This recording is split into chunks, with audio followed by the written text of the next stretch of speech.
Well, good morning, everyone. Thank you for joining. We're gonna go ahead and get started just to get some tech set up. But as a quick disclaimer, this webinar is being recorded. So by participating, you do consent to being recorded, and hopefully Zoom is kind of prompting that as you join. Buenos días a todos. Vamos a comenzar y simplemente para dejarles saber que esta videoconferencia se está grabando. Entonces, si al usted quedarse en la junta, usted da su consentimiento a ser grabado y ojalá también Zoom les está dando una notificación con esa misma información. Yeah, so let's get started with getting our devices set up for interpretation. Please follow along based on the device you are using, whether that is a computer, cell phone, or tablet. Muy bien, pues vamos a comenzar con alistar nuestros aparatos para poder utilizar la interpretación. Por favor, sigan nuestros pasos con nosotros dependiendo de qué aparato está utilizando, ya sea computadora, celular y o tableta. On a computer, you'll navigate to the globe icon and select your preferred language. Si está utilizando una computadora, buscará donde tiene el icono de un mundo en su pantalla y seleccionará su lenguaje preferido. On a phone or tablet, you will select the three dots or more button and find language interpretation there to select your language. Si usted está utilizando un celular o tableta, buscarán los 3 puntos que aparecen en tu pantalla que digan more o más en español. Después deslizarán hacia el menú de opciones a donde dice interpretación de lenguaje o language interpretation y ahí seleccionarán su lenguaje.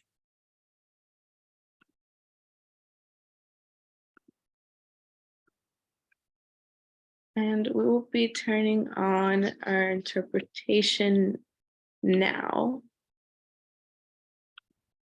So let's just take a moment to do that.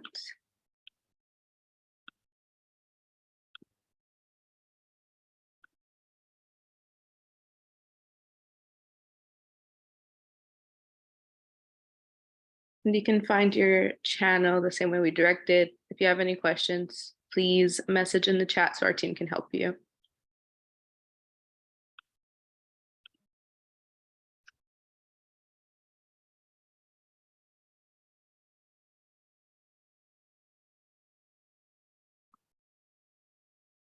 And I think we should be set now.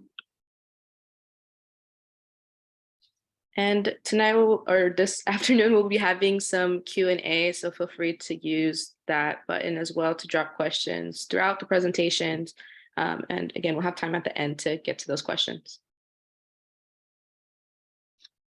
So here's our agenda for this afternoon. We'll kick off with some introductions from our Energy Committee members, then transition into some context setting, as well as starting with an overview of the first two sections of our policy platform. After that, we'll transition to doing a bit of San Joaquin Valley context and make space for two community members who are joining us today and return to the final two sections of the policy platform before taking questions and sharing some resources. And this is our flyer invitation for today's event. And at the top, you'll kind of notice several organizations represented here. And these are our authors on the policy platform and key members of our Energy Committee. And we did want to make some space to invite those folks to do some introductions and be point people for those of you who are joining. And I'll go ahead and start us off. So good afternoon. I'm Jasmine Martinez, Coalition Coordinator with the Central Valley Air Quality Coalition, or CVAC for short. And I'll pass to Katie.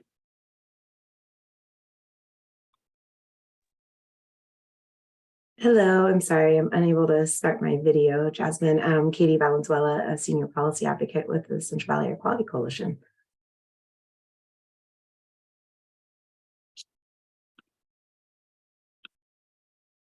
We can pass to Catherine. Good morning, everyone. Catherine Grupa with the Central Valley Air Quality Coalition, they and she pronouns, and I will pass to Cynthia. Hey, good morning, folks. Cynthia Pinto-Cabrera, she, her, hers with CVAC. And I will pass it off to Faraz.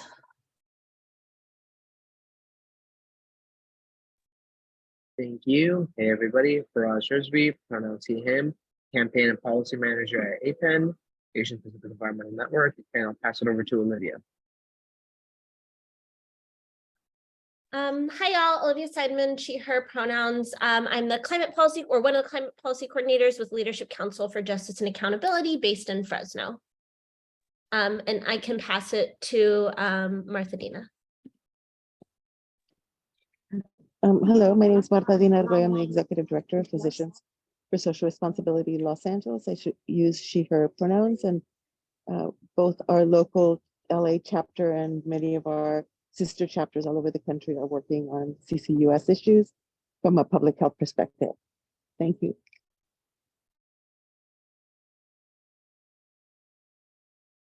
Is there any other folks that want to introduce themselves?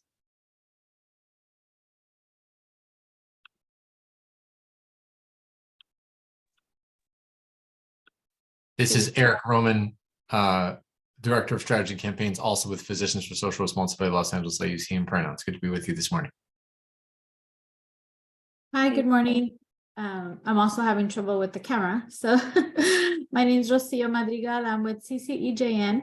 I'm a community organizer, and we do a lot of our work in the rural communities of Fresno County. Good morning, everybody. This is Lupe Martinez, retired, and I do belong to the Delano Guardians in Delano.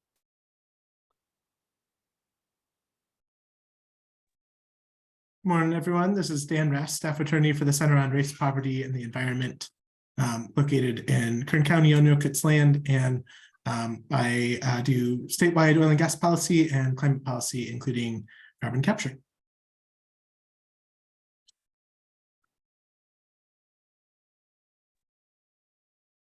Hello, everyone. Gustavo Aguirre Jr. with Central California Asthma Collaborative, Climate and Environmental Justice Associate Director, based in Bakersfield. Thank you. Hey, this is Tom Helm, co-founder of Valley Improvement Projects in Stanislaus County. This is Matt Holmes, also with Valley Improvement Project, but also with the California Environmental Justice Coalition, coming out of Stockton. Good morning, everyone.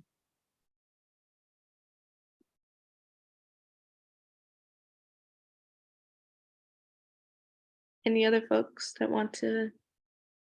Think that might be all for now.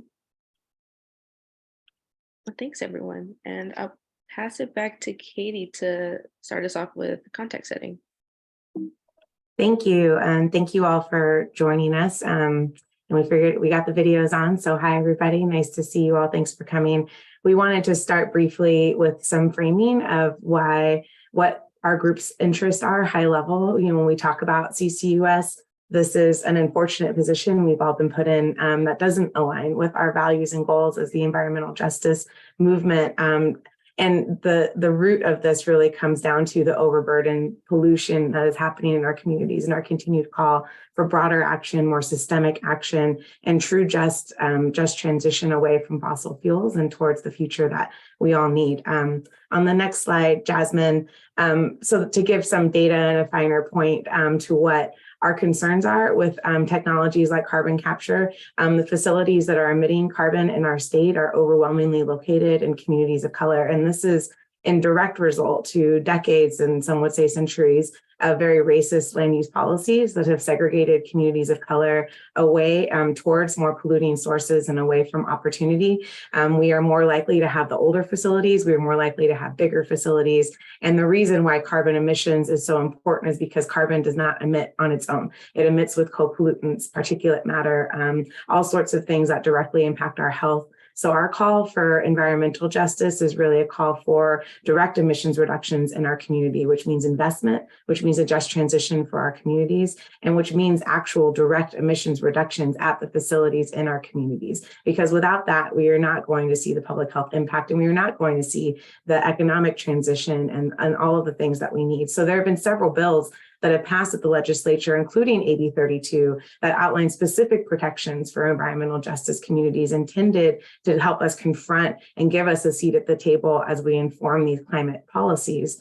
However, on the next slide, what you'll see here is, you often hear about California's climate leadership, and I won't deny that we're doing more than other states are doing. What I do want to ground us in is the fact that we have not made the progress that we need to be making. And specifically, when you drill to the next slide, when you look at industrial sources, and I put the timeline on here intentionally since 2006, because that's when AB 32 was passed. We are not seeing the transformational emissions reductions that our communities have been waiting for now for over 17 years. So whenever we talk about carbon capture, when we're talking about these technologies, we don't want to be talking about these technologies. We want to be talking about direct emissions reductions. We want to talk about phase out of fossil fuels. We want to talk about the promises that were made in AB 32 and the overall call for justice that continues to exist. And wanted to just frame our general conversation and start off with the call that, carbon capture is not the solution. Carbon capture is not what we want. What we demand is a just transition and real climate justice. And we continue to stand ready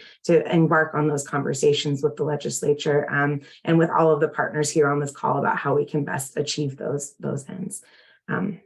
So with that, I believe I'm passing it back to either Jasmine or Dan. Thank you.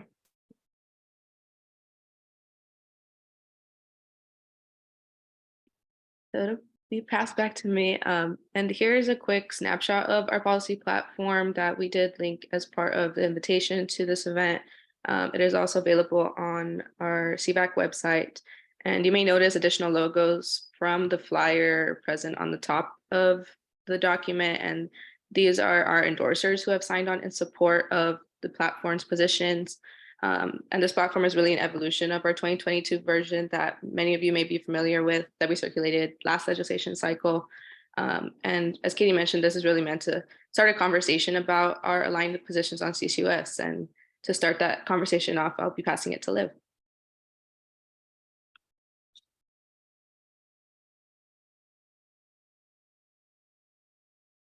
Sorry. Hi, thanks so much. Sorry. So first I want to talk through some of the overall risks of CCUS. So the first thing we are really concerned about with CCUS projects moving forward is increased or unmitigated water or air pollution, including co-pollutants. So there's the potential of contamination of groundwater from leakage or byproducts, criteria air pollutants and toxic air contaminants that aren't captured in the CCUS process. PM 2.5 or other particulate matter that isn't going to be captured by CCUS. For example, in Kern County right now, the planning department has a vision for a carbon management business park that includes a steel micro mill with CCS. And while that would capture or theoretically capture some of the carbon dioxide, there's still particulate matter, NOx, carbon monoxide, and sulfur dioxide that'll be emitted. And while there could be measures taken to reduce these emissions, that's still increasing localized air pollution and emissions overall from this project with CCS. We also have concerns around, there are also potential threats to water supply impacts, especially in drought-prone areas if we're locating these projects in areas that are going to negatively impact the water supply that threatens the drinking water access to communities. There are also risks of CCUS extending the life of fossil fuel infrastructure. We'll talk about this in more detail, but it allows us to ostensibly reduce emissions while still relying on extractive polluting industries and exacerbating environmental injustices. We'll talk about this more in depth later, but there's also a big risk of leaks and contamination, including some very scary health impacts from transportation and storage. And finally, once the carbon dioxide is stored, it's not going anywhere. It's there indefinitely. And so we need to ensure that there's a robust plan in place to address this and ensure that there's long-term monitoring and maintenance of these storage wells. Next slide, please. And so based on that, there are needed protections that any CCUS project moving forward must have to address these overall risks of CCUS. So first, no CCUS project should move forward if it threatens groundwater or drinking water supplies or quality or increases any type of pollution. So they cannot proceed if they threaten groundwater and drinking water supplies, threaten to increase water, soil, even light or noise pollution to surrounding communities, if they're going to increase truck or barge traffic, which have negative impacts for nearby communities, or any other community nuisances that are identified during the process. They also should not increase criteria air pollutants or toxic air contaminants. There needs to be baseline and fence line monitoring in place. And in fact, if we're going to be reducing carbon, we need to be improving air quality simultaneously. And so there needs to be a pollution reduction plan in place. We can't just capture carbon dioxide and ignore all the other air pollutants that have been harming EJ communities for decades.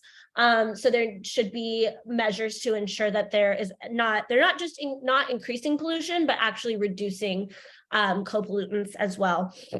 And finally, again, these projects should not move forward if any of these negative impacts are going to affect communities. But any projects that do move forward must be powered by truly clean and renewable energy. So none of the greenwashing of, bioenergy or any other sort of or any fossil fuel infrastructure. We can't, there in the full life cycle analysis, there can be no additional pollution. Secondly, projects should not move forward if there's community opposition. Folks should have, the prior and informed consent to decide whether or not there is a project in their community. And so leading into this, there need to be strict requirements for notification of projects, for public workshops, for ensuring that there's culturally appropriate outreach and partnership with community groups. And communities should have a say in if a project is going to proceed, if they've decided that there is not community opposition to a project, there need to be clear community benefits to ensure that communities are benefiting from these projects. And then next, CCUS infrastructure cannot be sited in or near EJ communities or environmentally overburdened communities. There need to, any infrastructure, transportation, storage, capture, must be at least 10 miles from EJ communities, unless there's a further distance shown by scientific modeling. There are a lot of risks to these projects, and we need to ensure that disadvantaged communities or EJ communities are not bearing the burdens of this infrastructure, as we've seen with so many other polluting industries in California and across the world. Next, there needs to be a new environmental impact report required. There can't be any loopholes to use existing EIRs or kind of a tiering off of local EIRs that have already been approved. There need to be specific targeted review for each individual project that considers both up and downstream effects of this project and does a full life cycle analysis. And there definitely can be no CEQA exemption for any of these projects because of all the risks to environment and health and communities.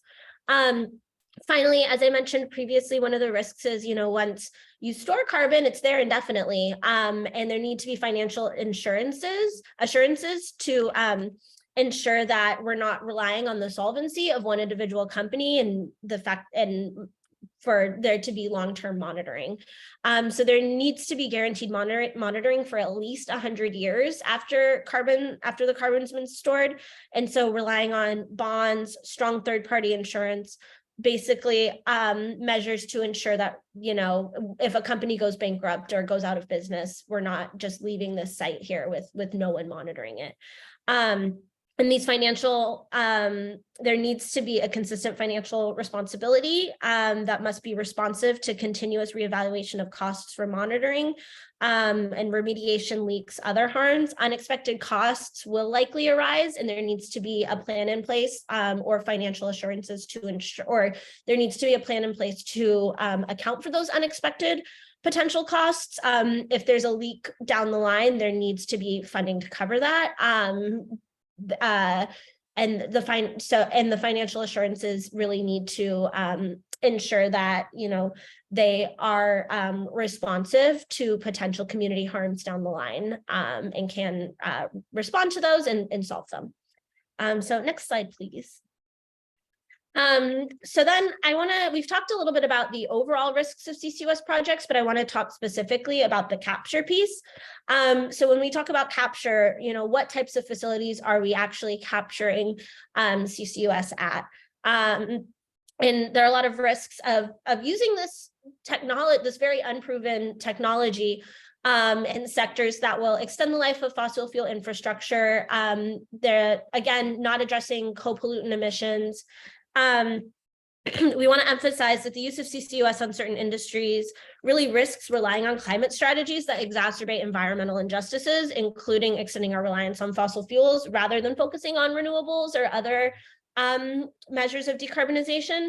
And again, it just doesn't address co-pollutants from these facilities that release other polluting emissions that really need to be addressed, especially in communities across the valley.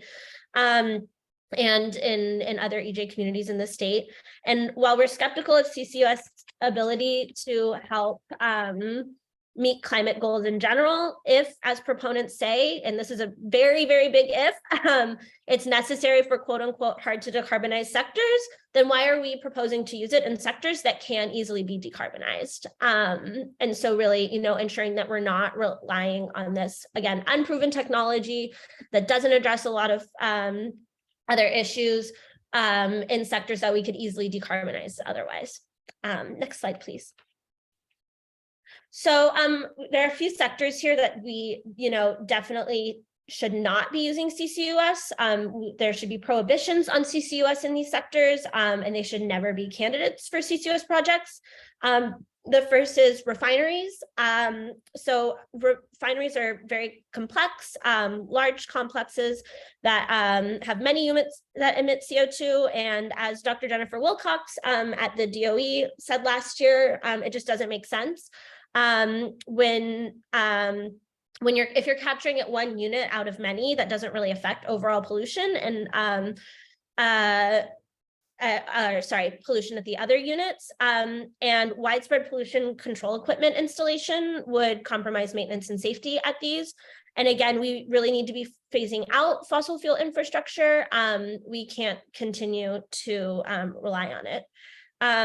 And then for natural gas power plants, again, we need to phase out fossil fuel infrastructure and stop burning natural gas. If I remember correctly, in the scoping plan, there's actually a commitment for no new natural gas power plants in California. The power sector is easy to decarbonize on clean renewables, solar, wind, and storage. And so we just should not be using this on natural gas power plants.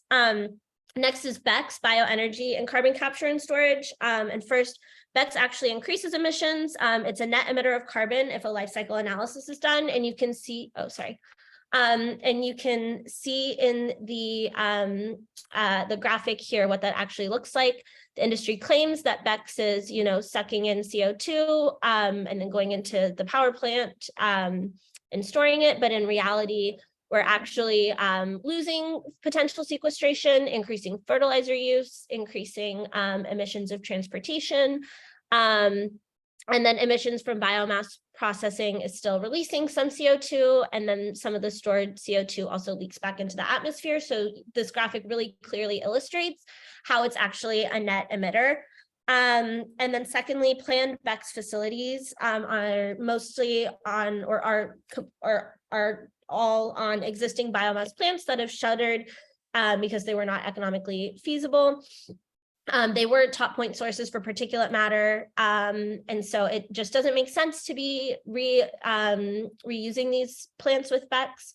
And biomass should be sustainably mulched with attention to local externalities and return to the soil.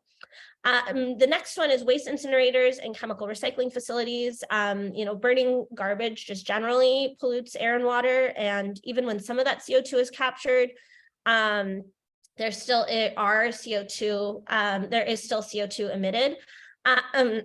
Burning garbage releases carbon faster. It's bad for the climate. This is not something we should be, again, extending the life of with CCUS. And similarly, chemical recycling is functionally the same. It's just, these are bad climate strategies and we should not be investing in them. And finally, ethanol production facilities. Ethanol has generally been shown to produce more carbon than gasoline, and adding CCUS will increase funding and drive ethanol production. This will exacerbate climate harms by providing these lucrative incentives to change land use towards domestic corn production and create significant local harms. So these are all sectors that pollute the environment, have significant environmental injustices, and are easily decarbonized through other measures. So these are really, we should not be relying on this unproven technology for these particular sectors. So that's it. Thank you. Thanks, Liv. And I'll go ahead and get us started off with talking more specifically about the San Joaquin Valley. And the Valley is home to 20 of the 30 most disadvantaged communities in California and is a region with a historical failure to meet federal health protective standards. At CVAC, we work to tackle the three major sources contributing to our air pollution problem: development, oil, and agriculture. The state of the air in the Valley is a result of a combination of emissions from our growing goods movement, being the most agriculturally productive region in the world and leading California's oil production, with Kern County alone producing 75% of the state's onshore oil production. For generations, Valley residents have suffered from unhealthy air due to several unsustainable and extractive operations that have gone under-regulated to protect profits. Our region is an apparent example of environmental injustice, and CCUS is merely the latest threat in our longstanding sacrifice zone. Despite our cumulative impacts, the region has actually been identified as one of the most promising areas for carbon storage in California. On the left, you'll see a map from a 2005 exploratory study, contrasted by the right, which is the Center for Biological Diversity's project tracking map of projects that we're seeing being proposed today. We have seen several project proposals be submitted for consideration, with very little and even misleading information being shared with community members. Kern is really looking like another hotspot for this type of technology. And existing project proposals seek to inject carbon into oil fields, and as Liv mentioned, reopening problematic biomass facilities and so on. Applicants for these projects are heavily oil companies such as Era Energy, Chevron, and California Resources Corporation. These are historically bad actors, and we have several unresolved concerns about their existing operations. And today we have two community members with us to share their firsthand experiences with these applicants, starting with Rocio. So Rocio, if you can join us now to share your presentation. Thank you so much. Good morning, everyone. Can you hear me okay? I'd like to, yes? Okay, I'm Rocio Madrigal and I'm with CCEJN. I'm going to talk about Mendota and a carbon capture project and storage that we dealt with last year. So Mendota is about 50 miles west of Fresno on the 180. It's smaller than Selma or Fowler, for those of you that have never been. The community profile is the population is less than 13,000. About 96% are Latinos or Central American. A lot of people there are from El Salvador. And 88.5% speak other language, not English. Some may speak very little and some do not speak English at all. The median household income is $36,000. 38.5, so almost 40% live in poverty. And when I say poverty, it's like the 400% poverty. It's really, it is a very town that has many hardships for the families. And 35.5% of the population are high school graduates. Now, this project was led by Chevron and Clean Energy. They purchased an idle Covanta Mendota biomass power plant that had been kind of abandoned, and they submitted an application to the EPA Region 9 for a carbon capture and storage project. This project is just clear environmental racism.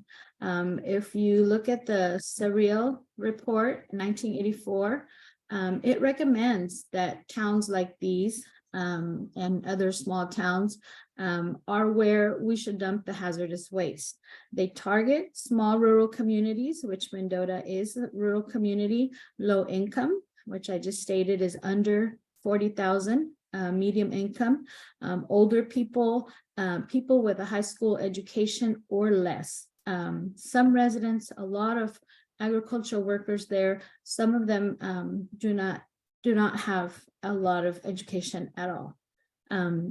So they are targets. When it was active, this biomass was huge. It was one of the largest stationary sources of PM 2.5.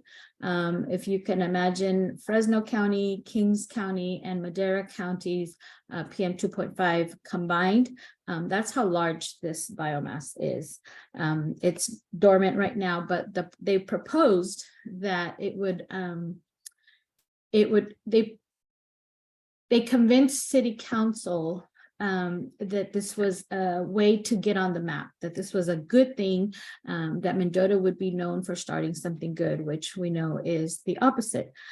This kind of plant requires additional energy for the carbon capture and the storage. And it creates at the end, when they finish the process, it creates even more emissions and other hazardous pollutants.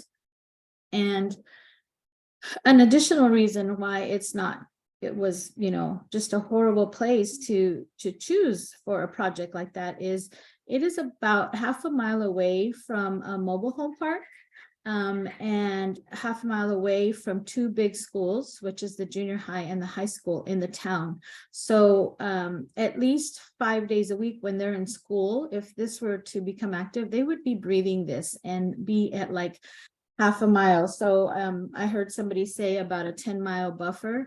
That would be amazing because this permit was slowly going, through the process, only half a mile away from both schools and a mobile home park. There is risk of there's risk of leakage and drinking water contamination with the underground storage of CO2. And if this happens, it would cause suffocation and even death. If this kind of facility has a leak, then people have to be evacuated, and some of them might need to go to the hospital. While this poses an extra burden for this rural community because Mendota does not have a hospital. More than likely, their nearest hospital is in Fresno, 50 miles away. Many residents don't have a car. They share a car maybe with their spouse, so they may not even have a car at home. And there is only one ambulance. So this is just blatantly putting people at risk. So last year, the residents of a mobile park, the one that's closest to that CCS proposed project, did a petition, and we got some signatures, and we sent them to Region 9 EPA, and we asked them to please extend the public comment and hold a public meeting, because when we asked people, they had no idea that this application had been going through the process for 1.5 years. Their city council people did not do a very good job of the public comment, if they even had one. The people also said they did not receive anything in the mail. So it's just very sad that this was working its way to a project that people were not aware of. Again, no English and very little formal education. So what happened is our director, Naimeen Martinez, spoke to Martha Guzman of the EPA, and her team with residents had a meeting on March 17th. And so she was able to stand there where you see the picture in the mobile parks, and behind there, I mean, it you know, she could see it. We wanted her to see exactly how close, and these families that, you know, they're real people. When they submit the application, they also provide a map that makes it seem, it's probably some kind of, you know, special technology aerial map. It makes it seem that the people and population and homes are so far away from this proposed project, but they're not. And so when Martha went back to her office, she requested additional information from the applicants, and less than a month later, on April 13th, the applicants just withdrew the permit. So that was wonderful. And the residents, you know, one of them that attended that meeting with Martha talked to her about when the biomass was active, the smell, the odors, the gray that they could see, and even noise. He says, you know, the noise would be like 24 hours a day. So it really impacts these people's lives. And again, it's racism, it's environmental racism. They're being targeted, and we're just happy that that one was stopped. But, you know, we're always tracking others close to Fresno or in Fresno, and we just keep organizing. I don't know, Admin, if we have for questions or. Yeah, and this is a good reminder to anyone to feel free to use the Q&A to prompt questions as you're kind of getting them. But if anyone did have a question for Rocio now, you can maybe take that. And if not, please put it in the Q&A or feel free to ask it towards the end. Yes, and as I stated, when we first started asking people, you know, do you know about this application? Do you know it's going to be reopened? And I went to a council member, and his response to my questions about the project was just, well, they did a good presentation. It seems like it's good, and it would put Mendota on the map for something new. So that was his only, you know, even the council members, they don't know a lot about this. They didn't ask questions. And again, the most vulnerable people, as you see here, at least 3 of the people that you see in that picture have asthma, severe asthma. They can't even go to work, and that would just add to them, you know, to their health, what's happening to their health. So I don't know if you can go back to the first or second slide. So it says the sign says Mendota, and it says Cantaloupe capital of the world. And if ever you're on the 33 or on the 180, I do encourage you to go in July, because they really do have the best cantaloupes, and these people are amazing. I don't like to, you know, when I look at the statistics of the formal education, because they are a humble, loving community. And you know, not everything is you can put on a piece of paper or a degree. But as you can see, when we asked them to activate, we asked them, they were a little shy at first, you know, when we told them there was somebody very important coming to ask them questions. They were a little shy. So in our meeting, without Martha, we had more residents. But once she made them feel comfortable, spoke to them, asked them questions, they just started talking about their asthma and their health issues. Thank you. Yeah, thank you so much, Rocio, for joining us and sharing a bit about Mendota. It was one of the first project proposals we saw moving, and are really grateful that the community was able to organize to delay the application. We're still unsure about the future of it, but are seeing other project proposals pop up like it, and did want to now pass to our next community presenter, Lupe Martinez. Yes, hello, everybody. Good morning. Well, I live in Delano, and of course, Delano being the place where the whole farm worker movement started, with Cesar Chavez and Dolores Huerta. And so these issues that we're facing right now has been going on forever. It's always been our communities having to, our communities of color have always lived with the worst degradations, contaminations, toxic dump sites, oil wells, which have been next to our homes, sensitive areas, and oil spills, and everything else that we can think of course, because it's always been about the profits and the greed of the corporations. And it seems like it's always the same culprits. I mean, either it's Chevron or it's Shell or all these other ones that contaminate our and injure our communities. We see our children that get sick with asthma, autism, they're underdeveloped, and no wonder. I mean, we have the worst air, we have the worst water, and it's always been, contaminated. One Cesar said that back in the 60s, and just to give you a little bit how long we've been fighting this, but back in the 60s, the first boycott of the grapes started off really because of pesticides and seeing the injuries that the farm workers were going through and how they were getting sick. Then we saw McFarland with the cancer cluster and our children with cancer, Fowler, Rosemont, and so on, just down the valley.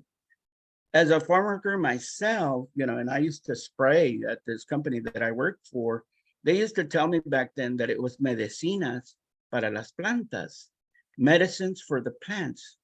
And these have been lies. It's been lies since then. It is lies today, and it'll continue doing lies and giving us lies because ag and oil industries are supposedly the most powerful.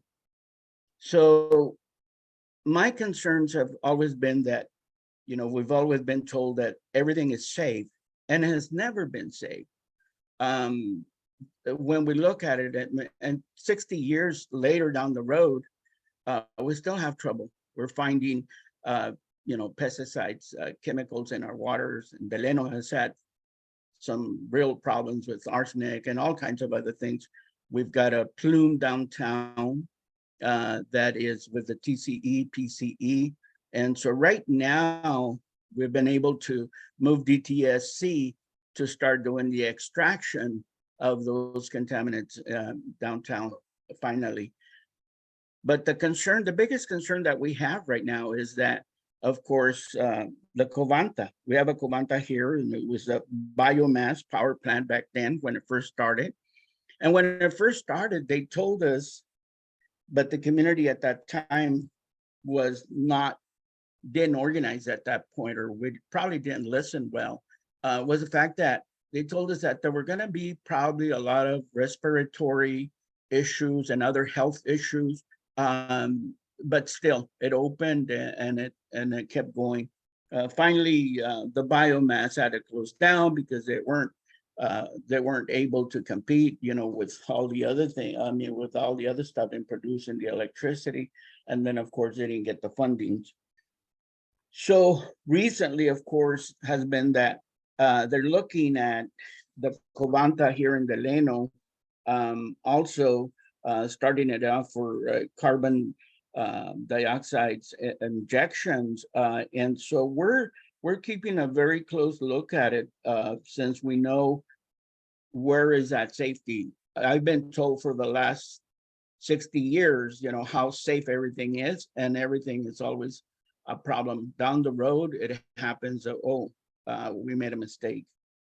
So recently, we're trying to also at the same time with the biomass in Delano and the plume that we have, we're asking the Agency of Toxics and Substance Disease Registry to do a health study, because it's been so long, all those issues with the biomass, and we don't have any idea where what kind of health impacts we've had or have. We do see a lot of cancer. We do see a lot of respiratory issues, autism. Like I said, my grandson has autism.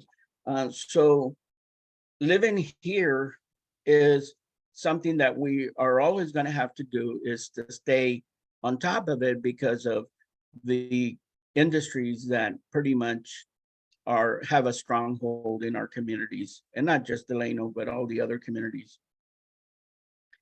You know, the carbon sequestration, and they claim to, inject it deep in the earth, but what does that really mean? How do we know it is going to last? How do we know that it's not going to leak? And if it does leak, then what happens? What's the cost of those injuries that our folks in our communities are going to suffer if they have in the past with other issues? So if the CO2s must remain buried, for years in order for them to avoid the impacts on climate, then one of the concerns is that dilution of acid and formed when the stored CO2 dissolves in water, then what happens to the rocks and the reservoirs? So if they corrode, then we're in trouble just in itself, because that's going to escape upwards and into our communities. Now, one of the concerns that we have here in Delano is, of course, the Covanta is only about a mile away from downtown Delano and our communities and our schools and the hospitals. So that's always something to really look at as far as how do we make sure that we continue, to change these things. It's always been the case that our communities are the ones who are dealt the negative impacts, negative things in our communities. When we look at, and then my history dealing with Kelman City, the toxic incinerator, it doesn't change. So now we're talking about sequestration. I mean, the carbon sequestration. So our concerns is that we are going to see the impacts, maybe not right away, but we're going to see impacts because there is no guarantee. And science has always been there to tell us that everything is fine, or the majority of the time that it is fine, but we always end up paying the price. So I guess that's where I'm going to stop. I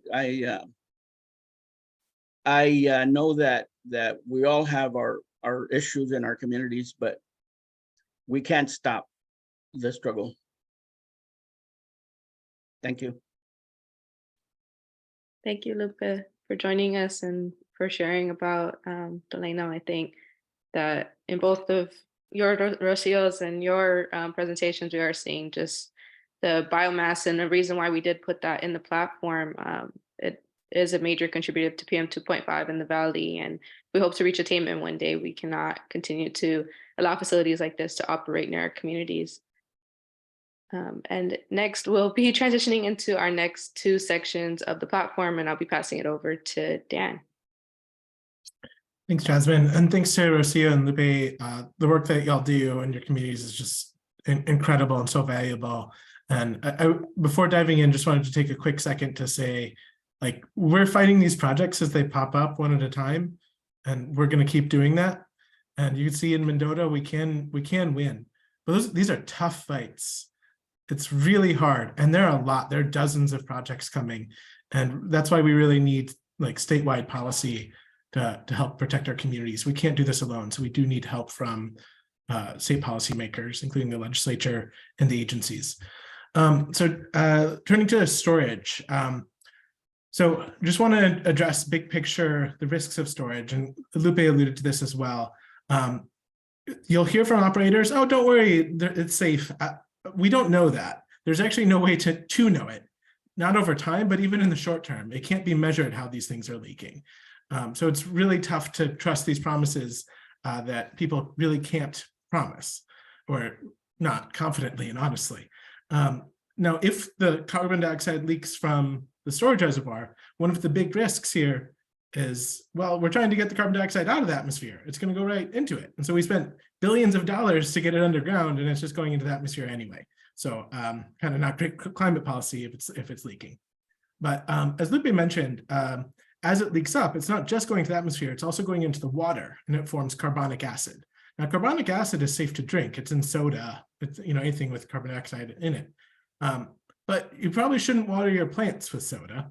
And that's because of the acid in it. Acid is really bad for agriculture. And so in an area like the Valley where, we are the most productive ag land in the nation, maybe the world, we shouldn't spoil our water for plants. So that's definitely a major concern. And then even worse, carbonic acid will actually capture and carry heavy metals into the drinking water.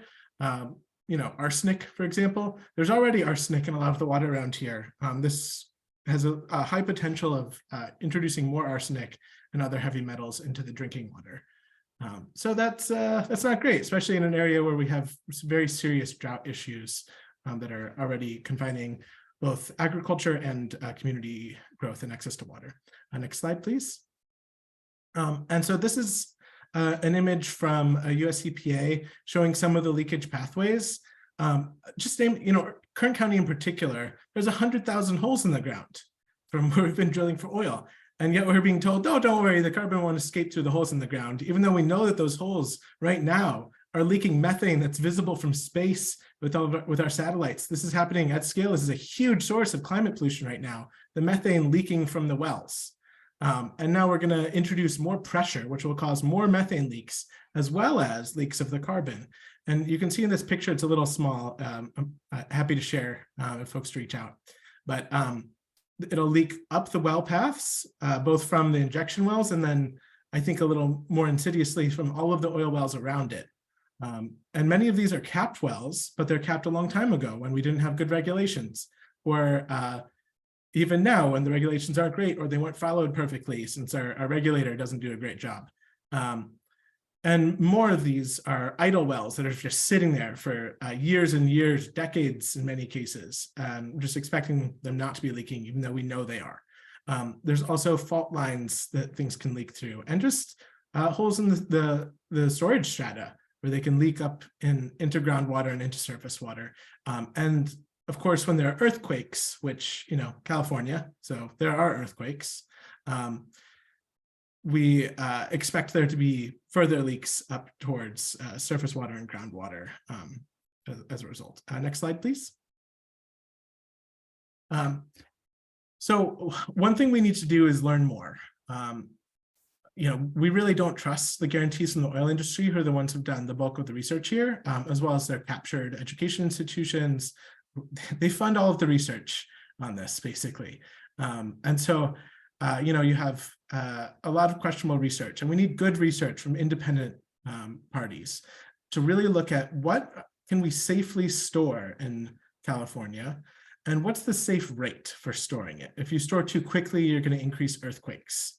So what's a rate that's safe to store at, and how much can you store safely? And similarly, how is this going to impact groundwater, and how can we minimize impacts to groundwater? Are there areas where this is safer to do than others? Maybe some places where you could store carbon will have more groundwater impacts and should be eliminated. This is all related to reducing the risks of seismicity. It's the same problem with fracking, which gets a lot of press. The fracking in the Midwest. There's an image there of where the earthquakes are, and you see all the earthquakes in Oklahoma and like the Midwest. That's not natural. That's because of oil and gas extraction, creating more pressure in the storage strata. And it's the same thing that we're vulnerable to from underground storage of carbon. And so if we're increasing earthquakes in California because of this, that obviously could cause problems, both because earthquakes are bad for people, but also because we will affect the storage of the carbon, as well as other stuff. We also need to make sure this is permanent. The scale of these climate harms is long-term, and the storage needs to match that. You'll hear a lot of the laws around this talk of 1,000-year permanence. Pretty tough to know that now, but we need to do everything we can to ensure that, including, as Liv mentioned, assurances and financial assurances. One of the key things here, one of the things that was wrong with the Mendota project is site characterization and monitoring. What that means is, like, what is the plume of carbon dioxide underground going to be doing? How do you know it? In Mendota, they said that the plume would go, I forget the direction, I think it was northeast. And it's like, why? Well, the community's to the southwest. So of course the plume would go the other way. like there's not a sound reasoning there. It just looks better on their map. It looks better in their materials to say it goes away from the community. You know, we have to know which way the carbon will actually go, how far it will go, and then you do good monitoring to make sure that we're right. And if things go differently than we expect and there's impacts that we didn't want, then we shut it down and you know, either relocate or stop it altogether. Next slide, please. Also talking about transportation, I want to just name that pipelines are, ironically, we've been fighting pipelines quite a bit on this. They're probably the safest way to go because the other options are very dangerous, and they're the most efficient way, certainly. But their pipelines are so dangerous, and this needs more regulation and more study. Carbon dioxide, when it's concentrated, is a toxic asphyxiant. The first symptoms, you're disoriented, then you go into a seizure, then a coma, and then you die. That's the effects of carbon dioxide in the short term. It's odorless, so you don't know what's happening until you are disoriented and don't know why, and then go into a seizure and can't really do much about it. It's heavier than air, so it's not like it gets there and then just disperses. It sits right over a community, especially a community that's, say, in a valley, which you know, we have around here. Even if you survive the exposure, there are long-term impacts. This is both from the asphyxiation and also the toxicity of carbon dioxide. When you pass out from lack of oxygen, you don't pass out from lack of oxygen. It's from excess of carbon dioxide, actually, because your body keeps processing the oxygen you have and getting more and more carbon dioxide. So carbon dioxide is quite bad for you in concentration, and it will cause serious problems long-term. In Satartia, 3 years ago now, there was a pipeline disaster, and more people than live in the town were hospitalized. It's a very small town. No one died, thankfully, but people from Satartia are still experiencing negative impacts, which is really concerning, that we're gonna now expand these pipelines all across the country and into California. Video, please. And we're gonna watch a video of a test rupture of a carbon dioxide pipeline. This is what happens when a pipeline ruptures. This is what you would expect to see. This video shows a rupture of a buried, dense phase carbon dioxide pipeline. The experiment was conducted in the safe environment of the DNVGL Spade Adam Testing and Research Centre to assess the consequences of such ruptures in terms of mass outflow, crater formation and dense gas dispersion. The viewer should note that the extent of the visible plume does not necessarily represent the extent of the dense gas hazard.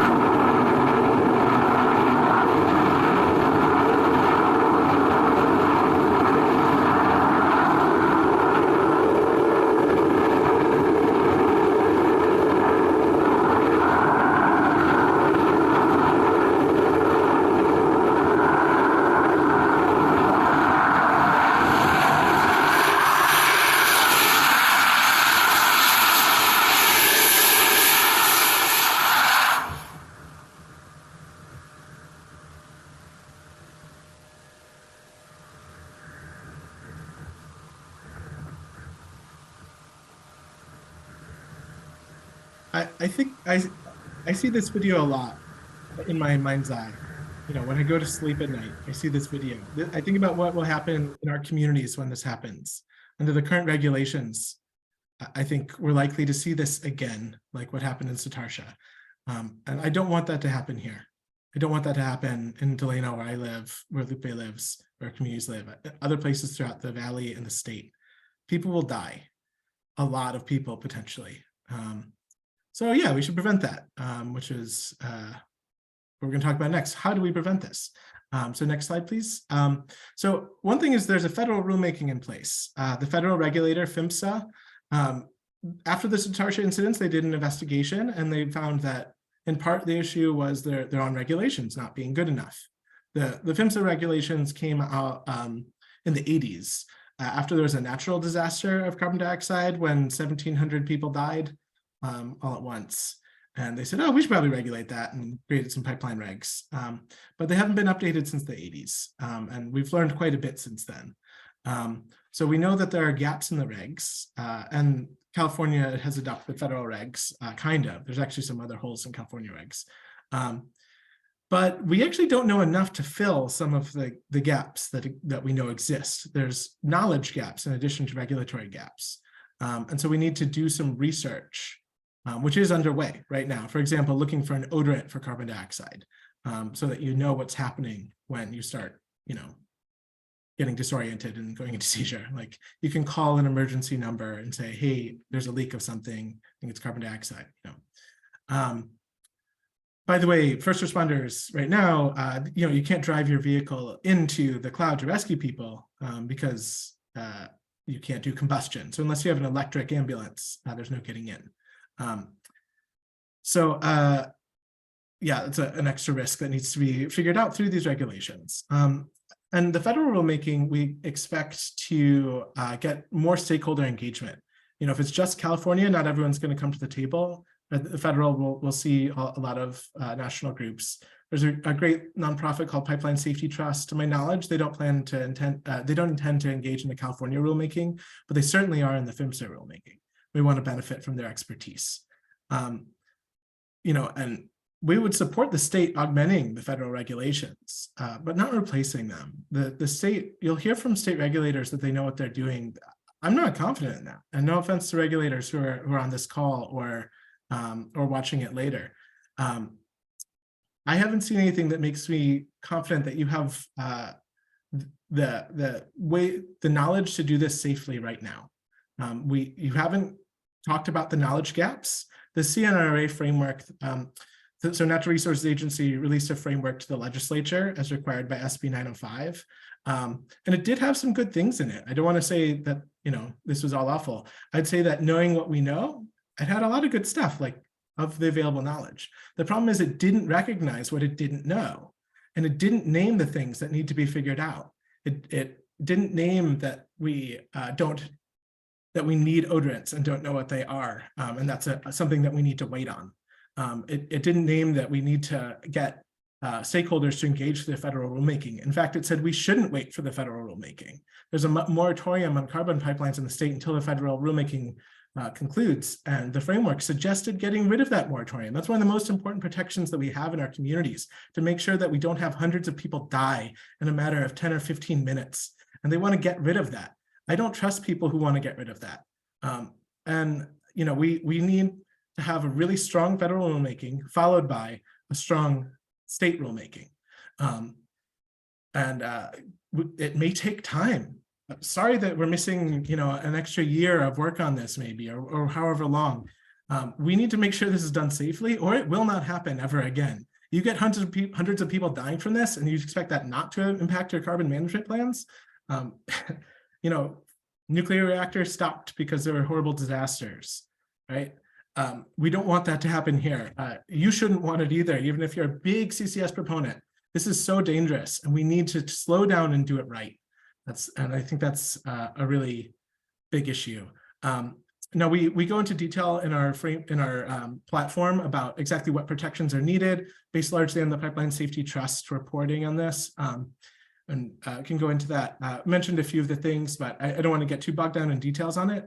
But we know it needs to be done, and we know what needs to be figured out so that we can do what needs to be done. And we know it'll take time, and we need to take that time. It's not decades, it's a few years. And let's take that time to do it right. I think that's my last slide. And pass it over to you. Yeah, definitely leaving us with some very strong takeaways there on those last two platform sections, and generally overall what the platform is really communicating. And we did want to transition to having some Q&A. So for that, I'll stop sharing my screen so we can kind of be in the same space. And we'll direct you all just to send questions into the Q&A feature, but we can start with one that I think came in the chat from Matt. So the question is, have there been any Class 6 permits for hard to decarbonize projects, such as glass, steel, cement, or are we still seeing applications from the unnecessary industries? I can take this one.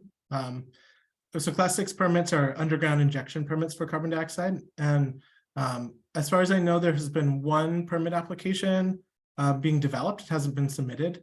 But there's one project that we know of, which is a cement project in Northern California. On the CBD map, it was the one blip that wasn't in the valley to the north.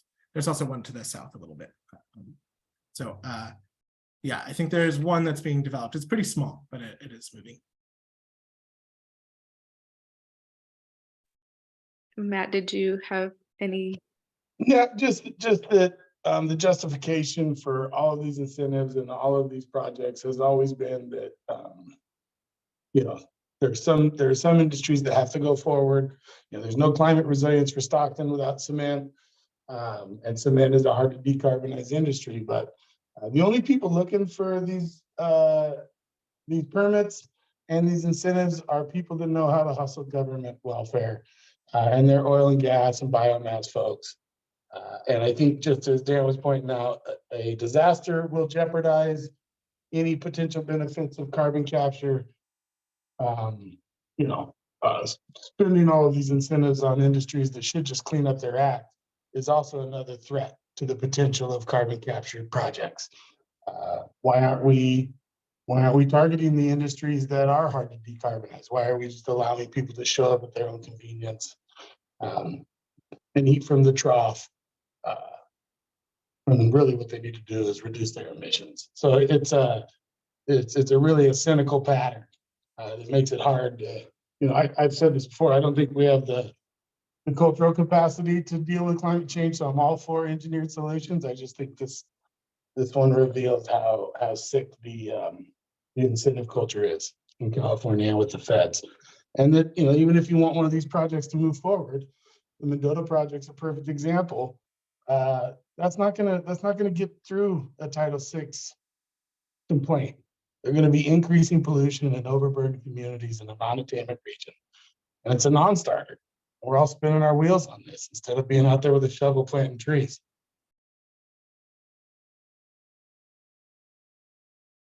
Thanks, Pat. And we're getting a few more questions in the Q&A, so we'll just start with, at the top, the EPA is willing to plug wells in the surrounding area of CCS projects to prevent leaks.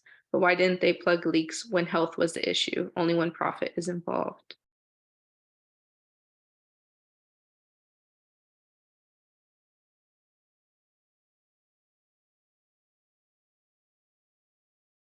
Does anyone want to take that? Don't think there's a straightforward answer to it.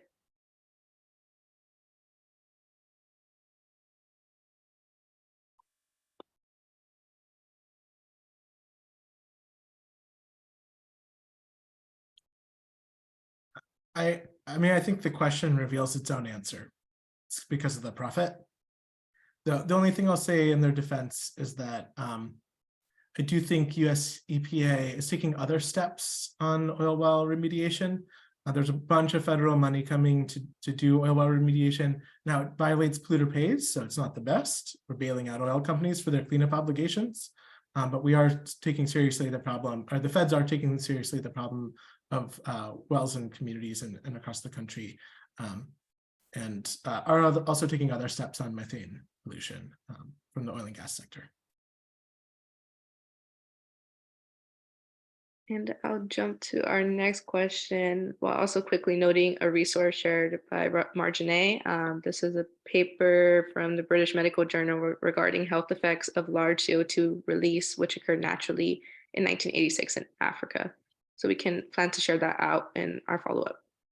But going to the next question, what might an appropriate pathway look like for the future of these big fossil fuel companies?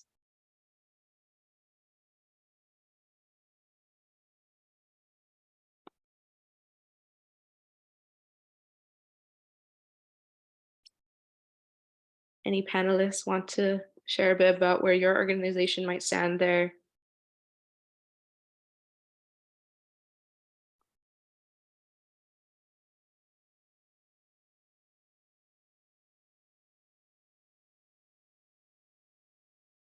And maybe CCUS, CRPE, or I think Olivia, you're about to come off mute, but we have work around just transition and what that might look like, and wanted to welcome you all to share a bit more about it.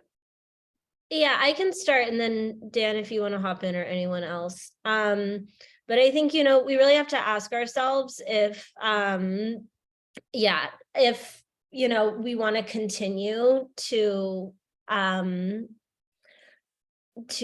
rely on this infrastructure that for so long has polluted communities. And I know, Jasmine, you alluded to the just transition movement and really figuring out, there are, you know, programs in place that are starting to kind of address on a more localized level what that transition away from fossil fuel industries might look like. And I think really the way to answer this question is to start first in asking communities what future they want, and then figuring out, you know, how are we going to work together to create a state and a society that, you know, isn't profiting off of the exploitation and the pollution of other people.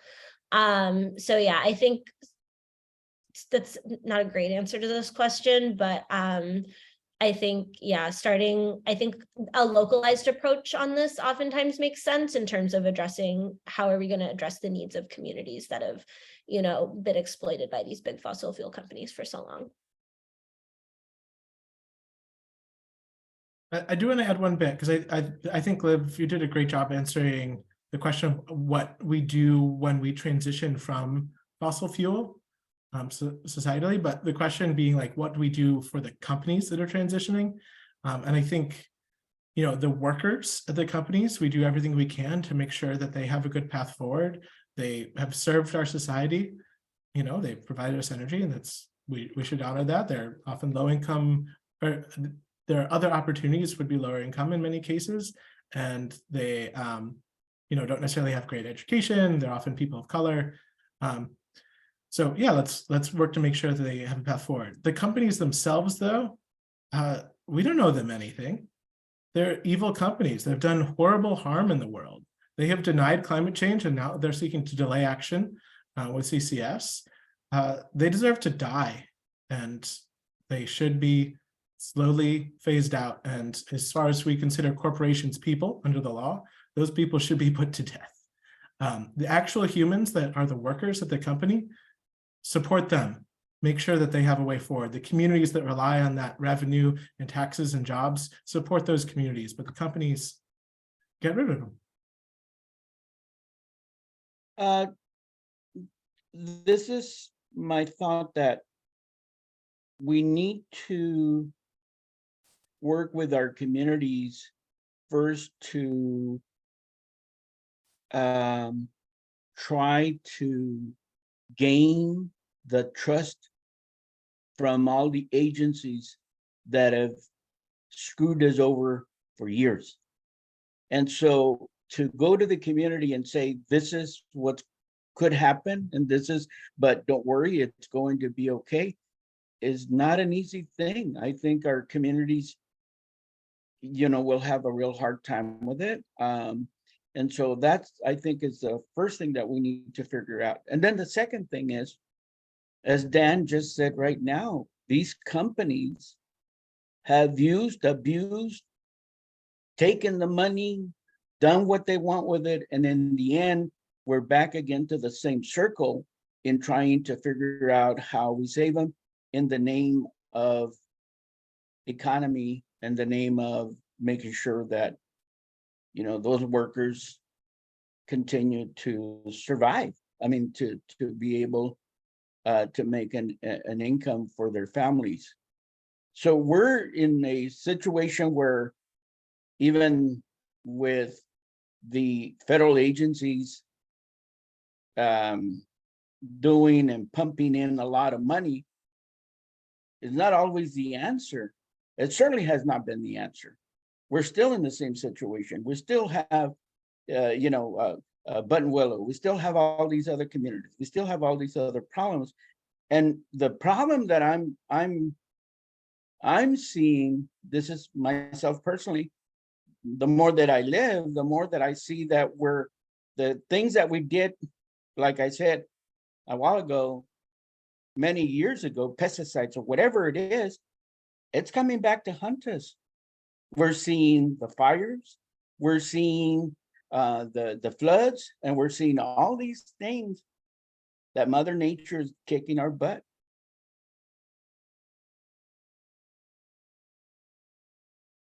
Yeah, and hopefully just to kind of sum it up a bit too, I think that you all just spoke so well on it and really looking for a community-led approach here. We cannot answer this at the statewide level. It needs to come from the community that we're working with. And obviously there's been historically more exploitation of these companies in particular areas, particularly Kern County. And we're excited about some of the oil well abandonment work that is starting to happen, and it's long overdue. And Gus Jr., go ahead before we transition to the next question. Yeah, how's it going? Can everyone hear me? Good. And I would just like to thank Dan Lupe for those comments, and I would just like to carry that responsibility for like the individual folk also should carry on to like the nonprofit world, right? And I think all of us here collectively have already really spoken and stood our ground, but we have to also be very careful with, you know, these companies. They've gone after residents, they've gone after our movements, but now they're going after nonprofits, right? And asking for their support, asking for folks that really haven't been part of the environmental justice movement to sign on for something that they sadly don't understand, right? And I think as part of the environmental justice movement and social justice movement as a large is we're going to support communities, right? And this has already been stated many times, but one thing that we're not going to do is stop a project in one community knowing it's going to go to another community, right? So we're going to have solidarity across the board, and we have to be very mindful. And I think that plays a big part on the education from us, right? And I think we're doing an amazing job. I think we're having this here, right? So I definitely want to echo some of those concerns to the movement writ large. Yeah, thanks for jumping in there, Gus. And yeah, welcome other panelists to be able to jump in as we jump to the next question. And the next one that we're getting is there are regular meetings being convened for stopping CCS at the national level and for dealing with Congress and agencies around this. Are you all in California participating at that level? And also thank you for this great work. I will start that off and say that there are varying levels of engagement from the organizations that have worked on this platform, and that is due to capacity. We do have a commitment to our more local and regional communities, and obviously the statewide in itself has plenty of work to be done. So there, I would say varying levels of engagement, and can open it up to panelists to share a bit more, starting with Martha. Yes, we have been connected to a number of networks. There's a standing group of advocates, but researchers and others who we've been connecting with, who've really helped build our initial understanding and information around many of the issues, from the health impacts to the impacts of incidents. And we just more recently started talking to folks in the Gulf Coast and in Houston who are also facing these projects. And so I just want to add that across the country, low-income communities and communities of color who have been living with that fossil fuel and chemical infrastructure are now being asked again nationally. This is a national trend from Louisiana to Houston. And I think that there's lots of opportunities for us to learn from each other, but also begin to articulate what is a positive vision that we have for our communities like Mendota and others who yes, need economic development, but what would it look like if we actually focus on restoring that soil that's been damaged in those communities from, you know, the generations of use of pesticides, right? So we just need to look at things from a very different point of view and recognize that there isn't one single answer, but there's multiple answers. But if they're not rooted in actually making the air more breathable and only on carbon, we'll continue to have, you know, these kinds of policies that don't work. And we're seeing that again all over the country.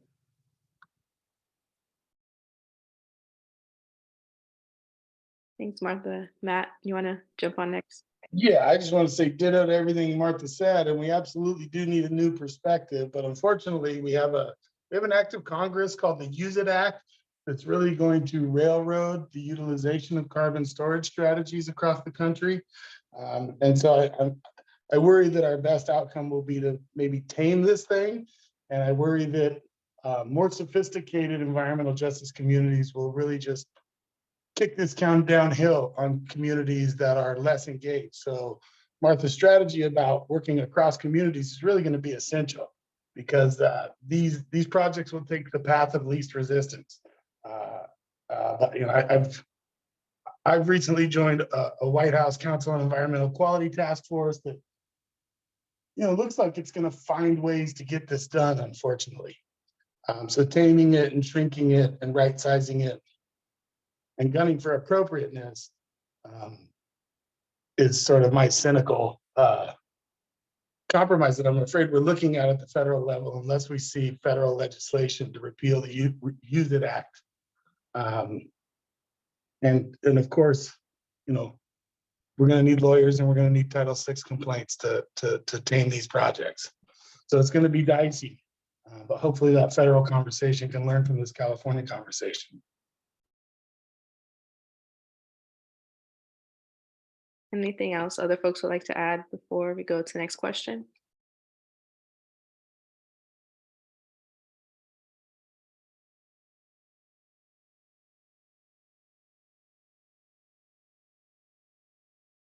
Okay, I think we can go to our next Q&A question, which is, thank you to all the presenters. Does your platform also apply to direct air capture or DAC projects too, since that has a storage component? They also use a massive amount of water, electricity, while collecting minute CO2 amounts, and they then need storage.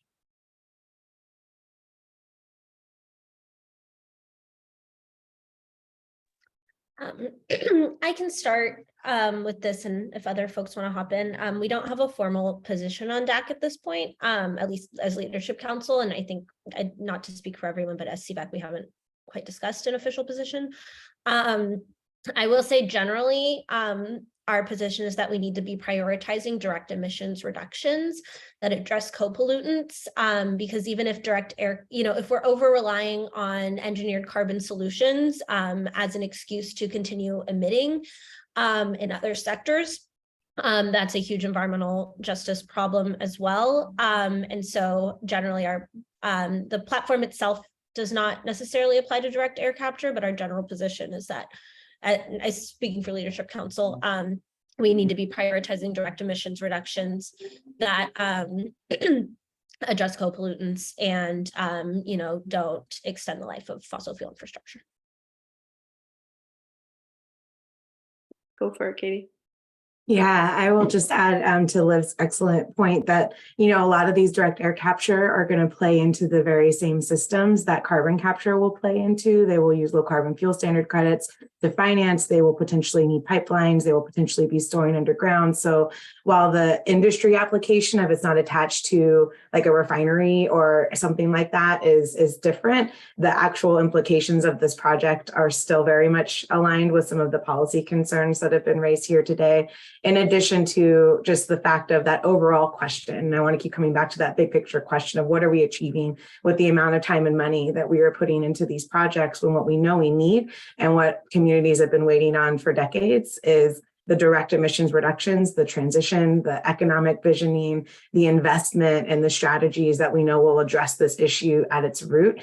It's always frustrating, and I appreciate everybody's concerns and comments, because we're spending so much time talking about and debating the minutia of this policy, and we're not spending time on the thing we know will achieve these goals. We know will achieve environmental justice, that we know could achieve economic justice. And when you hear about communities continuing to be dumped on, it's so frustrating, the amount of time and energy and money that people are willing to put into something that is also still relatively new and unproven, like direct air capture, rather than actually continuing that really important work that has never really taken root, which is addressing the chemicals, addressing the siting, addressing the economic transition that we need.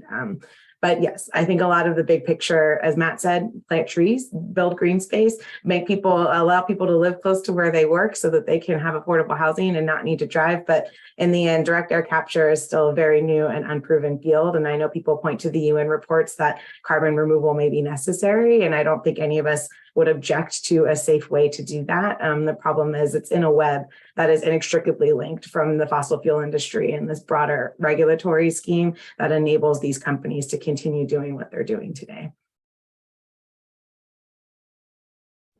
Yeah. Okay, could you imagine? Oh, go ahead. Go for it, Matt.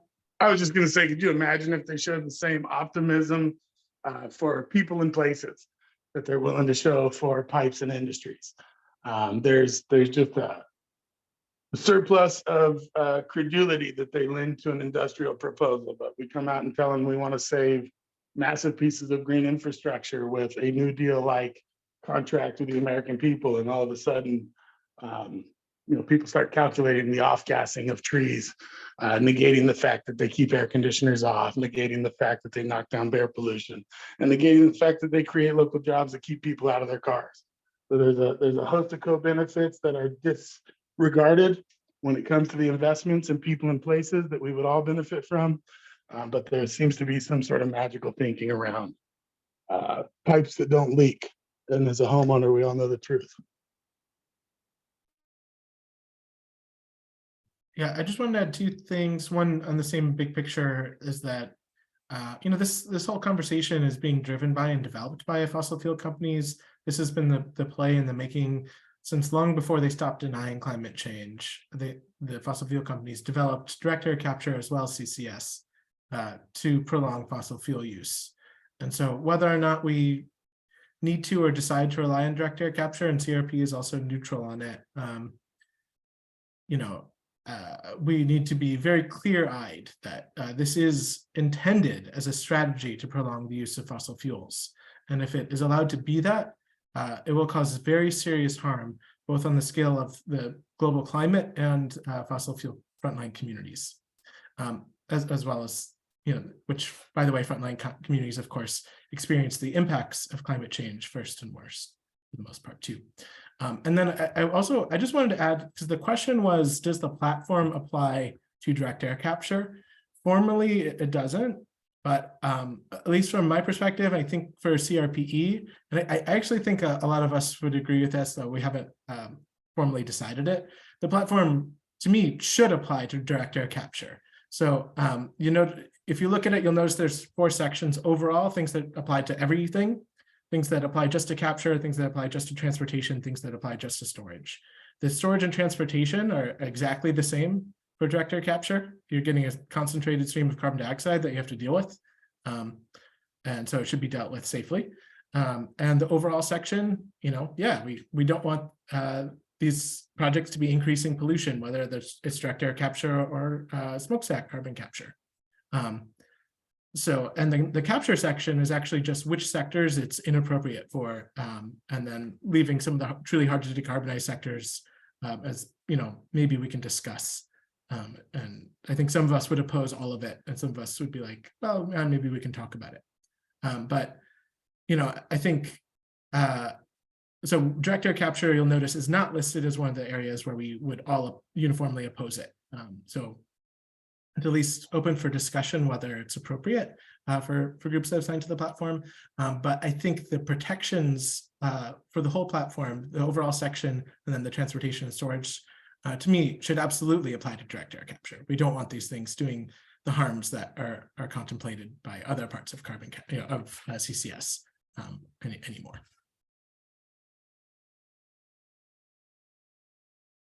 Yeah, thanks to those that answered this question around direct air capture, and it's definitely one of those areas where we do reference the platform as a starting point. It isn't take this platform and run with the things that we've listed in there. It's have a conversation with us.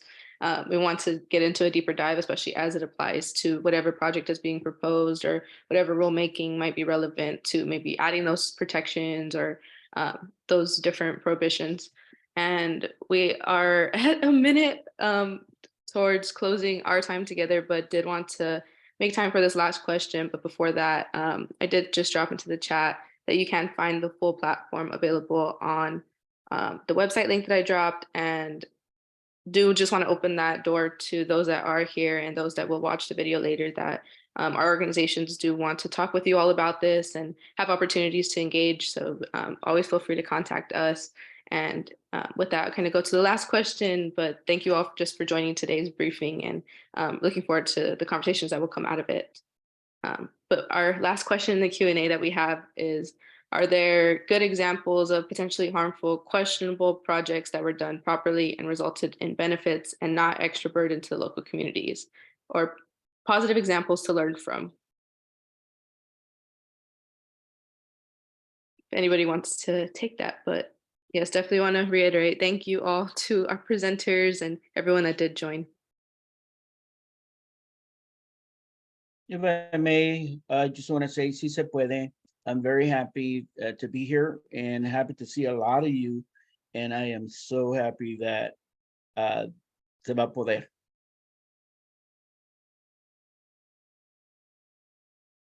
Sí se puede. Si se puede.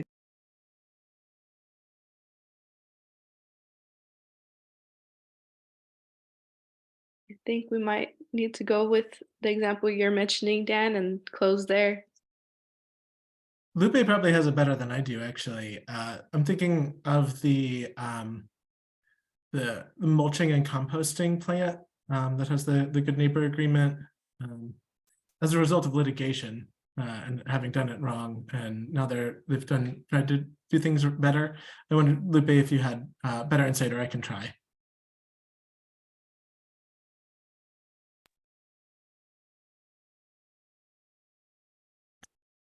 Okay, yeah, I mean, so composting and mulching is one good thing to do with biomass instead of burning it and capturing the carbon or turning it into methane or whatever else they want to do. But there are a lot of local externalities that come with it. And if it's done a certain way, then it's quite bad for communities, but it can also be done in ways that you can really minimize those harms. And there are a lot of benefits to having mulch and ag fields. It's good for soil health, water retention, drought management, reducing pesticide use, reducing fertilizer use, which has local benefits, climate benefits, public health benefits in our food supply. So it's really a good idea to be doing, but you have to do it the right way. And so we worked with a company that was doing it the wrong way. I think we were involved in a lawsuit. It was before my time at CRPE. And as a result of that lawsuit, they kind of reformed their practices and have been doing more to work with the communities and provide some other benefits to the communities. And so we took something that wasn't very good and turned it into something that I think, you know, is pretty good and doing a good thing for soil health and the communities, as far as I know. Yes, sorry about that, Dan. My computer here.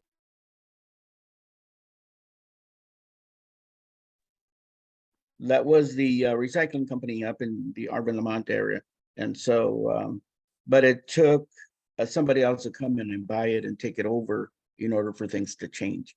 But that happened because, of course, the community came together, put the pressure, did the work, but it also cost 2 young lives there in that company. But it's good now. I mean, there is a CBA agreement there, so it's good in that sense. Something came out of it that was very good for the community. Yeah, so hopefully that answered your question, and we will be sharing out the recording, and it'll be posted on the website, and we'll also share it out as like a general email to all the folks that we did invite to today. But thanks everyone, and hope you have a good rest of your day. Thank you all. Goodbye.